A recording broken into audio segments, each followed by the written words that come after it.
Hello, in this video I am going to explain lasers which comes under module 4 of VTU syllabus.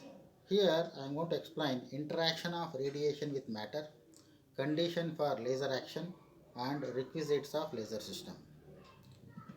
Now let us concentrate on what is laser. So laser is the acronym or it is abbreviation for light amplification by stimulated emission of radiation. So it is a short format of light amplification by stimulated emission of radiation. Radiation, that means laser is a device which is used to produce a parallel and highly coherent light beam of high intensity. The production of laser light is consequence of interaction of radiation with matter. There are three methods by which the radiation interacts with matter. They are induced absorption, spontaneous emission and stimulated emission. First, let us take up what is induced absorption. So induced absorption means it is the process of absorption of incident photon by an atom. So because of that, the atom gets excited from ground state to excited state. That is, it will transit from ground state energy E1 to the excited state energy E2. This is what is called the process that is induced absorption. Next, spontaneous emission. The process of emission of a photon of suitable frequency by an atom due to the transition from a higher energy state to a lower energy state without any supply of external energy is called spontaneous emission. So here the atom is at E2 state, that is already in the excited state. So without the aid of external stimuli, the atom voluntarily comes down to ground state. By emitting a photon, here the energy of the photon will be equal to E2 minus E1. Next, let us concentrate on what is stimulated emission. The process of emission of a photon by an atom in the excited state due to the incidence of an identical photon of same energy on the atom, and hence the transition of the atom to a lower energy state is called stimulated emission. See here the atom is in the excited state, that is at E2 level.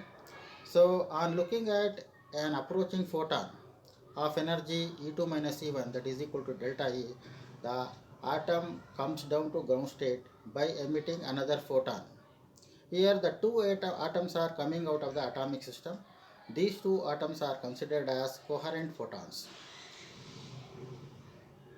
Next, so here I am going to explain what is the condition for laser action. The first one is population inversion and the second one is metastable state. So if we concentrate on population inversion, see usually under normal state, any atomic system if you consider, all the atoms are all exist in the ground state. So if we consider two energy levels E1 and E2, let E1 be the ground state energy and E2 be the excited state energy. Let N1 be the number of atoms in the ground state and N2 be the number of atoms in the excited state. Then usually N1 is greater than N2. But if you excite all the atoms to the excited state, then the condition of or the situation is going to be achieved. That means we have to make N2 greater than N1. That means the phenomenon of making N2 greater than N1 is called population inversion. Next one is metastable state. And so metastable state is nothing but an intermediate energy state between an excited state and the ground state of the atomic energy levels, in which the atoms stays for a longer duration of time, that is of about 10 to the power of minus 2 to 10 to the power of minus 3 seconds. It is called metastable state. When an atom in the ground state absorbs certain amount of energy, it transits to higher energy state. The lifetime of atom in the excited state is 10 to the power of minus 8 seconds. Since the lifetime of the atoms in this state is very less, all the atoms returns to the ground state. immediately after excitation. Hence, population inversion cannot be achieved in the higher energy states. But if a metastable state exists in an atomic energy system, then the atom stays in that state for of about 10 to the power minus 2 to 10 to the power minus 3 seconds, which is very large when compared to that of higher energy states. Hence, before the atoms undergo transition to a ground state from the metastable state, a large number of atoms collect in the metastable state due to the pumping action. Thus, population inversion can be achieved in the metastable state. The transition of atoms from the metastable state to the ground state emit laser light. Thus, the presence of metastable state in an atomic system is essential for the laser action to take place. Next, I am going to tell you what are the requisites of laser system.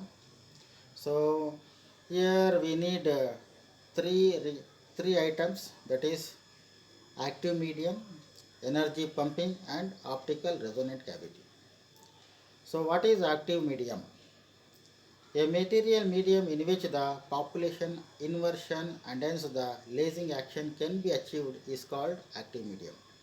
So, in case of helium neon laser and CO2 laser, the helium neon gas and CO2 gas acts as active medium. Similarly, in case of semiconductor lasers, semiconductor will act as a active medium. And next, let us concentrate on what is energy pumping or energy source.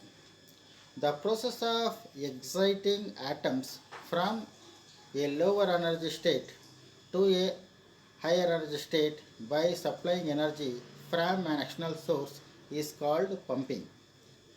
The population inversion in the laser action is achieved by pumping the atoms from the lower energy state by supplying energy from an external energy source. Next, so here we can look at four types of pumping. First one is optical pumping, and second one is electrical pumping. In case of heat pumping, transfer of thermal energy takes place, and in case of chemical pumping, chemical energy will take place. The energy supplied is used not only for pumping air but also for stimulated emission in some cases. The third one is optical resonant cavity. So it is an arrangement used in a laser device in order to increase the emitted photon energy density is called resonant cavity. The optical resonant cavity consists of two mirrors fixed on either side of the length of the active medium.